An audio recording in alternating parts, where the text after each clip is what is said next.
Some of you may not know, but I'm half Egyptian, so today I feel like doing an Arabic inspired eye look. I'm using what's left of this kohl pencil by MAC. This is one of my favorite black pencils. The key to this eye look is keeping the color along the lash lines as dark as possible. So in this case, I'm using black. I've laid down some color really roughly as close to the lash line as possible. I'm also making sure to go into the waterline and then tight line. You can see the color's really messy, but now I'm going in with a pencil brush and we're just gonna smudge that out right along the lash line, and you can extend it a little bit on the end. Your eye should start looking something like this. I've added another layer of the black pencil, and then I'm gonna do the same thing and blend it out. You can keep adding as many layers as you want until you're happy with the intensity. Before we build color on the lid, I like to add in a transition color. I like to do that using bronzer.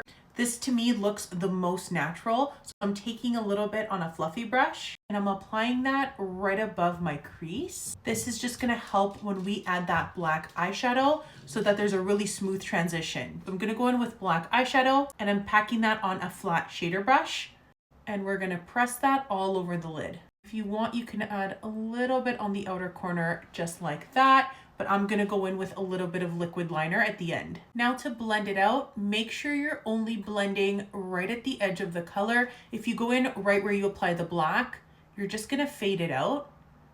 So I'm gonna blend this out and then apply a little bit more shadow if I feel like I need it.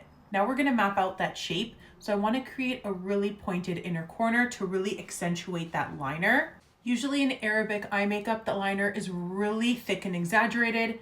So I've done that, but keep in mind I have hooded eyes, so it's hard for me to make a really precise line. I'm gonna apply really fluttery lashes. I'm making sure that the end of the lashes are longer to accentuate that liner look. I just wanna enhance the eye look just a little bit. I'm gonna take a bit of the highlighter I used on my cheeks, and I'm running that just underneath the brow bone. And lastly, I'm gonna add a little bit of sparkle. Usually these kind of eye looks are matte, but I just feel like taking a little bit of this shimmery shade right here, and I'm pressing that just in the center of my lid, just a little bit to add a touch of sparkle. And here is the final look. Let me know below in the comments what you guys think.